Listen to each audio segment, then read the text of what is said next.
Eh bien bonsoir, j'ai 59 ans, je suis marié, j'ai 2 enfants et comme des millions de Français, je suis quelqu'un d'origine modeste. Mon parcours professionnel m'a amené dans les allées du pouvoir et j'ai pu accompagner en tant que haut fonctionnaire François Mitterrand ou Jacques Chirac dans des rencontres avec les plus grands chefs d'État de la planète. Ce que j'ai découvert à cette occasion, c'est un secret assez bien gardé, c'est en fait que les dirigeants français n'ont plus les manettes. En réalité, toutes les grandes décisions politiques, économiques, sociales, budgétaires, diplomatiques et militaires sont désormais décidées par des institutions qui s'appellent la Commission européenne à Bruxelles, la Banque centrale européenne à Francfort et l'OTAN, dont le siège est à Bruxelles mais qui est dirigé depuis Washington. Et tout ceci nous mène à la destruction de nos acquis sociaux négociés par les parents, les grands-parents, à l'affaiblissement, à la disparition du rayonnement de la France dans le monde. Tout ceci, en fait, nous mène au désastre. C'est la raison pour laquelle j'ai décidé de créer un parti politique pour appeler les Français à se rassembler au-dessus du clivage droite-gauche pour rendre à la France son indépendance et sa souveraineté nationale. C'est d'ailleurs le devoir du président de la République en vertu de l'article 5 de notre Constitution. Benoît, comment créer des emplois? Notre première partie est consacrée à cette question qui est un dossier fondamental pour les Français. Aujourd'hui, 9,7%, 5,5 millions de chômeurs. Et donc, mais c'est totalement faux. Mais vous irez expliquer dans ces cas-là à des centaines de salariés français qui ferment leur emploi. Pardon, non. Ils sont pas, les travailleurs frontaliers ne sont pas tous des travailleurs détachés. Ils ne le sont pas tous. Donc ne faites pas des craquer comme ça. Mais il y en a beaucoup. Vous ne pouvez pas accepter. Merci. On n'a pas entendu M. Asselineau sur ce sujet. Vous ne pouvez pas accepter qu'on ne paye pas les mêmes cotisations sociales pour le même travail. Monsieur Mélenchon, vous allez dépasser votre temps de travail. Monsieur Mélenchon, je n'accepte juste pas qu'on déforme ce qu'est la réalité. Je suis pour un contrôle, je suis pour l'harmonisation sociale, on pourra se retrouver là-dessus. Oui, mais c'est pas dans les traités, c'est interdit. Mais je suis simplement en train de vous dire que le cœur du problème aujourd'hui, il est dans un contrôle accru qui est en train de se développer, mais qui est insuffisant. François Asselineau, François Asselineau n'a pas pris la parole et je vous donnerai la parole là-dessus, il n'y a aucun problème. Est-ce qu'on peut dire qu'il faut recruter des inspecteurs du travail? On va y revenir. Benoît Hamon, s'il vous plaît. Beaucoup moins aujourd'hui. Si on veut effectivement contrôler cette directive détachement des travailleurs, il faut contrôler des inspecteurs du travail. François Asselineau va parler et ensuite nous allons revenir puisque la partie suivante est consacrée à l'Europe. Ça tombe bien, on avait prévu. C'est de ça dont on l'avait prévu. Allons-y, François Asselineau, à vous. Peut-être pouvez-vous déjà réagir là-dessus. Oui, d'abord, je crois qu'il ne faut pas se tromper d'élection. Nous ne sommes pas dans les élections législatives, il ne s'agit pas d'avoir un programme économique et social, il s'agit de l'élection présidentielle. Et comme le disait Charles de Gaulle, le vrai sujet de l'élection présidentielle, c'est l'indépendance de la France. Je viens d'entendre ici un certain nombre de candidats qui ont tous des idées tout à fait intéressantes, sauf qu'elles sont totalement inapplicables dans le cadre des traités européens et notamment dans le cadre du rapport des grandes orientations de politique économique publié chaque année par la Commission européenne en vertu de l'article 121 du traité sur le fonctionnement de l'Union européenne.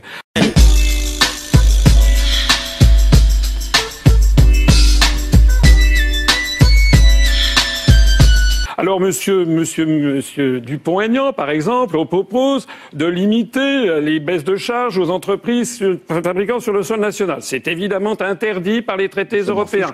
Monsieur Mélenchon, Madame Le Pen propose, bien entendu, de lutter contre la directive des travailleurs détachés, sauf que les Polonais, les Roumains, par exemple, refusent absolument la remise en cause de cette directive. Monsieur, donc, je pourrais prendre ainsi tous les candidats. En réalité, ils ne vous disent pas la vérité. Mes chers concitoyens, la réalité, c'est que tous les traités européens nous donnent un cadenas, nous cadenassent dans une politique économique et sociale qui est devenue intolérable pour les Français. Et j'ajoute que ça n'est pas une spécificité française. Il suffit de regarder les pays d'Europe du Sud, la Grèce, l'Italie, l'Espagne, le Portugal, qui souffrent encore davantage que nous d'un euro trop cher et d'une mise en concurrence sans aucune protection avec nos partenaires européens et avec le reste du monde. On a déjà donc franchi le cap de la partie que nous voulions faire sur l'Europe, la la politique évidemment de l'emploi au cœur de l'Europe. Comment certains d'entre vous ont déjà commencé à répondre. L'Europe est-elle un atout ou un handicap pour notre politique économique et pour la création d'emplois? François Asselineau, c'est votre vision de l'Europe? Quelle est la vôtre? Non, alors moi, ce que je constate, c'est qu'autour de cette table, finalement, sur les 11 candidats à l'élection présidentielle, il y en a 10 qui approuvent le principe de la construction européenne et qui proposent tous une autre Europe, renégocier l'Europe, sortir de l'Europe pour y rentrer. C'est un peu comme le sparadrap du capitaine Haddock dans l'affaire Tournesol, n'est-ce pas? On s'en débarrasse jamais. Bon. Qu'est-ce que ça veut dire tout ça? Ça veut dire, ça me fait penser à un proverbe chinois qui dit « c'est dormir toute sa vie que de croire à ses rêves ». Pourquoi? Parce que pour renégocier les traités européens, il faut l'unanimité des 27 autres, bientôt 26 lorsque le Royaume-Uni sera sorti, parce que le grand peuple britannique a compris qu'il fallait s'en aller. Il faut donc l'unanimité des 27 autres gouvernements pour rouvrir des négociations.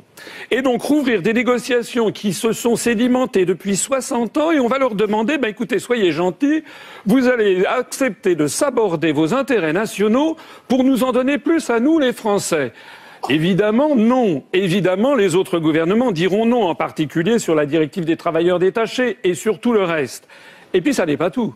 C'est qu'à supposer même que l'on ait obtenu les 27 accords unanimes des autres gouvernements, il faut ensuite les 27 autres peuples, c'est-à-dire les 27 autres parlements ou référendums, puisque référendum obligatoire il y a en Irlande. Ça veut donc dire qu'il faudrait obtenir, avec les Français aussi d'ailleurs, il faudrait obtenir 2 fois 28, c'est-à-dire 56 accords unanimes pour changer les traités. Ça n'arrivera jamais. Alors quelque chose qui n'arrive jamais, il y a 2 choses à faire. Soit on continue à enfumer les Français en leur disant, ça fait quand même des décennies que ça dure, à chaque élection, on leur promet une autre Europe, soit ce que je propose, et je suis le seul candidat du Frexit, c'est-à-dire de faire sereinement, juridiquement, comme le font les Britanniques, la sortie de l'Union européenne par l'article 50 du traité de l'Union européenne, tout simplement. Marine Le Pen, vous voulez répondre à Jacques Cheminade qui vous a interpellé. Marine Le Pen. Oui, Bernard Monod est à la Caisse des dépôts et consignations, donc on ne peut pas vraiment dire que ce soit en l'occurrence les marchés. Mais Monsieur Asselineau, permettez-moi, mais je trouve que vous êtes injuste. Je trouve que vous êtes injuste parce que vous proposez une sortie brutale de l'Union européenne. Vous avez d'ailleurs la possibilité de le faire, c'est votre choix. Mais vous ne pouvez pas dire que la démarche qui est la mienne à l'égard de l'Union européenne est une démarche qui ne serait pas franche ou sincère. Sauf que moi, Monsieur Asselineau, je veux que ce soit les Français qui décident. Je considère que cette négociation, on doit la tenter parce que je pense que mon élection sera une chance pour l'Europe. Une chance parce que l'intégralité des pays qui souffrent, et vous l'avez rappelé tout à l'heure et vous avez eu raison, de l'euro, de l'ouverture totale des frontières, du libre-échange intégral, profiteront de cette occasion, profiteront que la France, ce grand pays, entre en négociation pour se mettre autour de la table. Et à l'issue de ces négociations, Monsieur Asselineau, quel que soit le résultat, ce seront les Français qui décideront quelle Union européenne ils veulent. Est-ce que celle-là leur va? Est-ce qu'ils veulent en sortir? Ça, c'est le programme, Madame Le Pen, c'est le programme de David Cameron. Oui, mais sauf que David Cameron, il voulait y rester. Lorsque nous assistons actuellement, n'est-ce pas? Ils ont fini par sortir. Laissez-moi parler. Un agriculteur qui se suicide tous les jours. Lorsque nous avons une usine qui se délocalise presque tous les jours ouvrables. Il est grand temps d'agir. On ne peut plus continuer. J'ai vu d'ailleurs, vous avez fait des déclarations. D'ailleurs, à vrai dire, elles changent tout le temps. Vous avez fait des déclarations comme quoi la sortie de l'euro maintenant, ça serait les élections italiennes en 2018, je ne sais plus quoi. Non.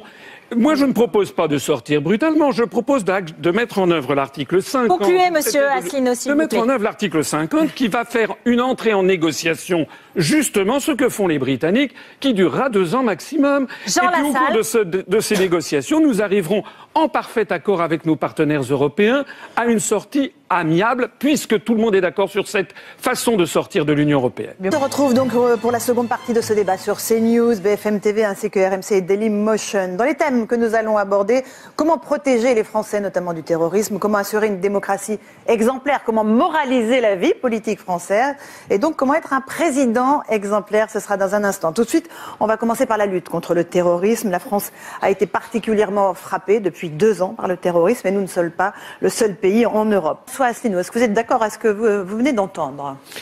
Eh bien, d'abord, le président de la République, en vertu de l'article 14 et 15 de la Constitution, est le chef de la diplomatie et le chef des armées.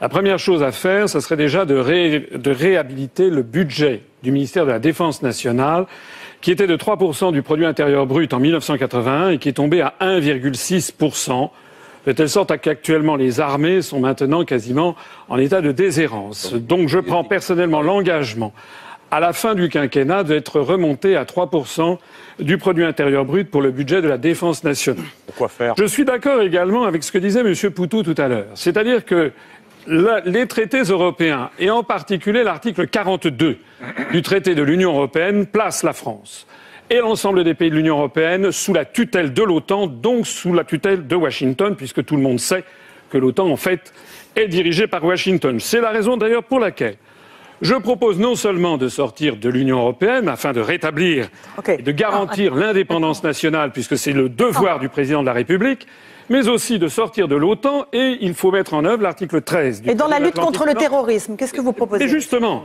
parce que comme le disait M. Poutou, et je suis d'accord avec lui, lorsque l'on a des gouvernements qui trouvent, par exemple, que Al-Nosra fait du bon boulot, alors il s'agit quand même d'actions terroristes qui sont de temps en temps classées avec Al-Qaïda ou non, il faut mettre un terme à cela. Il faut mettre également un terme à toute complaisance avec l'émirat du Qatar ou avec l'Arabie Saoudite, qui sont, on le sait, parmi les principaux pourvoyeurs financiers et d'armes du terrorisme islamiste. J'aimerais d'ailleurs que M. Macron nous dise ce qu'il en pense. Je suis d'accord avec vous sur ce dernier point. Ah, vous êtes toujours d'accord avec tout le monde? Non, ça n'est pas vrai. Ça, Monsieur Poutou.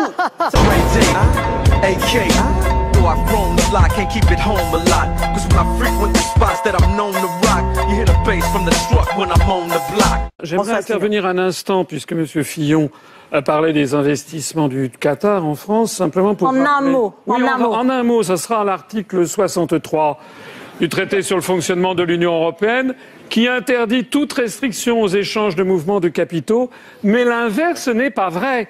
C'est-à-dire qu'il faut savoir et que les Français sachent que lorsque, par exemple, l'émir du Qatar peut acheter des hôtels ou bien le Paris Saint-Germain en France, l'inverse n'est pas vrai. De la même façon que les Chinois peuvent acheter 1700 hectares de terre dans le Berry, l'inverse n'est pas vrai. Nous avons eu une ouverture asymétrique des mouvements de capitaux à cause des traités européens. On va parler de l'exemplarité. Comment vous comptez garantir l'exemplarité comment vous serez un président exemplaire et comment, sous votre responsabilité, la classe politique le sera également? François Asselineau, vous voulez l'interdiction des groupes d'intérêt, des lobbies. Que mettrez-vous en place pour protéger les élus de l'influence des lobbies? Alors d'abord, comme plusieurs personnes autour de cette table, j'ai signé le manifeste de Philippe Pascot pour réclamer, ce qui est bien normal effectivement, le casier judiciaire vierge pour toute personne se présentant à un mandat électif. On le demande à de très nombreuses professions, c'est normal de le faire.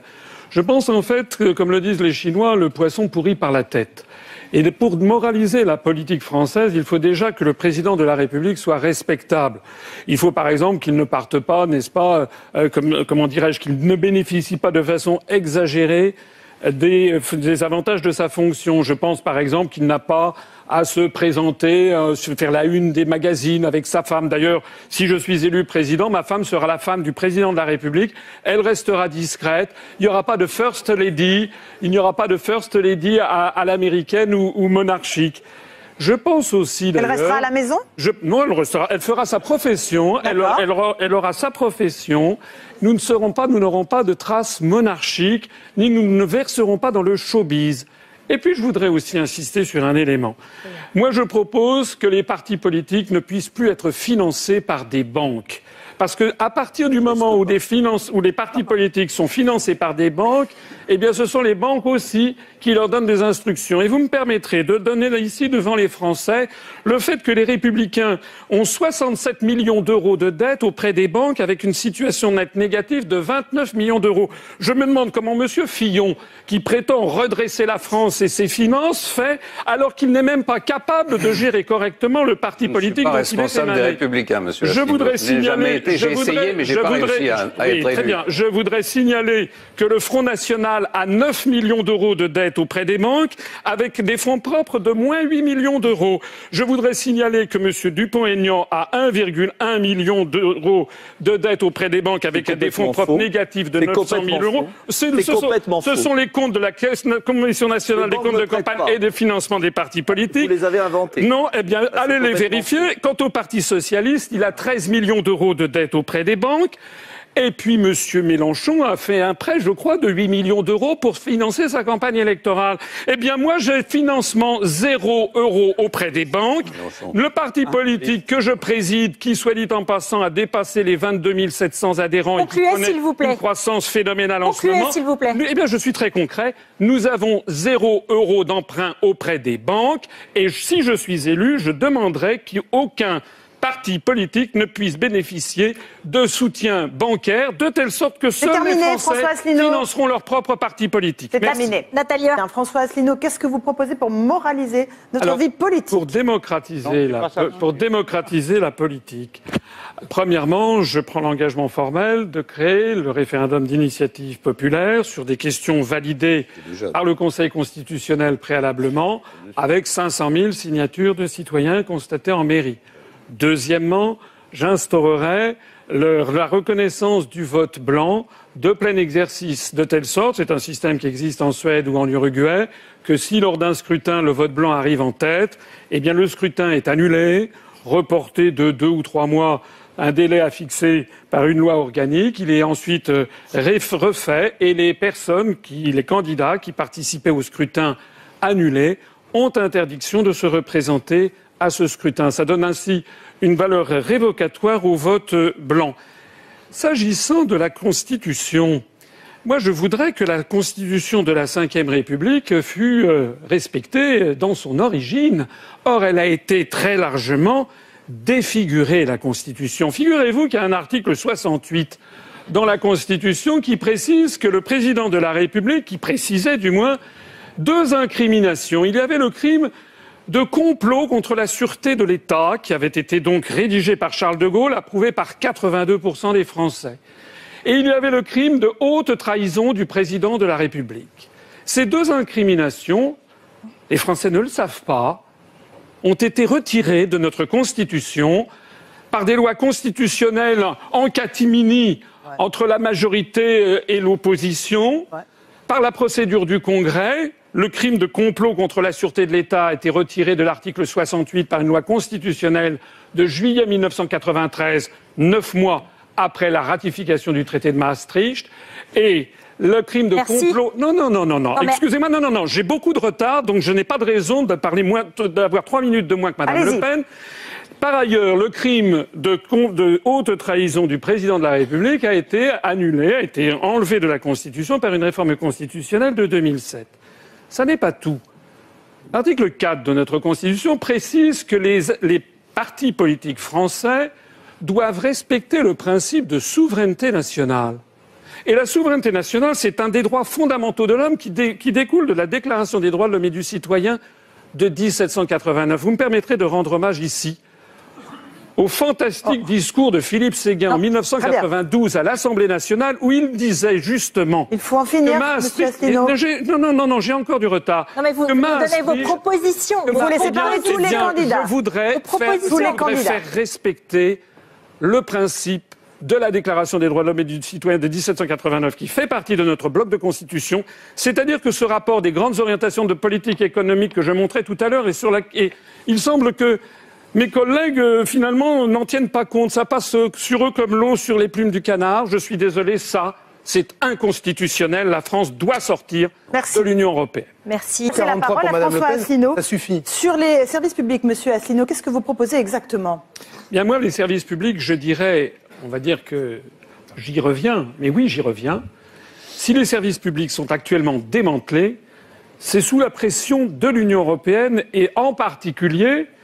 Je suis désolé, moi je connais les traités européens et c'est bien normal, en particulier sous l'article 106 du traité sur le fonctionnement de l'Union européenne. Et oui, parce que je m'adresse ici aux Français, vous allez élire un chef de l'État. Le chef de l'État, c'est quelqu'un qui doit connaître les dossiers et qui doit connaître les engagements pris au nom du peuple français. L'article 106 du traité sur le fonctionnement de l'Union européenne, en fait, nous impose progressivement, avec une tactique du salami, de privatiser les uns après les autres tous les grands services publics à la française. Or, les Français ne sont pas des anglo-saxons. C'est la raison pour laquelle j'ai prévu dans mon programme, d'abord d'être cohérent, je propose de mettre en œuvre la sortie de l'Union européenne dès mon accession à l'Élysée par la mise en œuvre de l'article 50. Ensuite, je proposerai aux Français d'institutionnaliser, d'inscrire dans la Constitution le principe des grands services publics à la française et de les renationaliser si nécessaire, d'EDF, GDF, La Poste, la SNCF, Orange, toutes les sociétés d'autoroutes dont la gestion a été vendue, notamment à Vinci, également les sociétés d'adduction d'eau, TF1, Télédiffusion de France et toute banque bénéficiant de fonds publics à un moment ou à un autre, parce que ça suffit que les banques, moi je suis tout à fait favorable à l'entreprise privée, mais des banques qui dégagent du profit pour les actionnaires et quand elles dégagent des pertes, c'est pour les contribuables, ça n'est pas tolérable. Merci. Donc voilà, non, attendez, je persiste et signe. Je maintiendrai également, j'inscrirai dans la Constitution le principe de la sécurité sociale pour tous. De ce point de vue-là, je trouve scandaleux la proposition de M. Fillon qui consistait à commencer à privatiser la sécurité sociale. Je rappelle que c'est au milieu du XIIIe siècle, en 1260, que Saint-Louis a créé le premier établissement public hospitalier français. Les Français sont extrêmement attachés à ce qu'ils aient un État qui assure la justice et l'égalité sociale entre les Français. Et enfin, j'en terminerai en disant que j'inscrirai dans la Constitution le principe des retraites par répartition. François Asselineau, votre conclusion. Mes chers compatriotes, vous avez écouté un débat avec 11 candidats à l'élection présidentielle. Parmi ces 11, je suis le seul qui vous propose, dès mon élection à l'Élysée, de prendre la mesure du problème et d'entamer la sortie de la France de l'Union européenne, de l'euro et de l'OTAN. N'ayez pas peur. N'ayez pas peur parce que je sais ce que l'on va vous dire. On va vous dire que sortir de l'euro serait l'apocalypse. C'est le contraire qui est vrai. N'ayez pas peur, on va vous dire que sortir la France de l'Union européenne, ça serait la couper du reste du monde. Ce n'est pas vrai. Est-ce que la Suisse, qui n'est ni dans l'Union européenne, ni dans l'euro, ni dans l'OTAN, est coupée du reste du monde? Ça n'est pas vrai. Elle continue à rester une grande puissance industrielle. Elle continue à exporter, à importer. C'est le pays du monde qui reçoit le plus de conférences internationales. Savez-vous, mes chers compatriotes, que la France donne chaque année 23 milliards d'euros à l'Union européenne et n'en reçoit que 14. Je m'adresse ici aux agriculteurs. Vous croyez peut-être que l'Union européenne vous donne des subventions? Non. Ce sont des subventions françaises qui transitent par Bruxelles et il en est de même pour les fonds du FEDER versés aux collectivités locales. Mes chers compatriotes, si vous votez pour l'un des 10 candidats qui propose une autre Europe, renégocier les traités à la Saint-Glinglin, etc., concrètement, il ne se passera quoi? Il se passera qu'il sera obligé, à partir du mois de mai, d'appliquer les grandes orientations de politique économique dont j'ai parlé à plusieurs reprises et qui, décidément, n'intéressent, semble-t-il, pas les autres candidats. Vous serez obligé de constater que le président que vous aurez élu sera contraint de baisser l'impôt sur les sociétés, d'augmenter la TVA, de démanteler toutes les professions réglementées, d'ubériser la société, de démanteler les acquis sociaux, parce que tout ceci est écrit dans ce document dont je recommande la lecture à tous les citoyens français. Merci.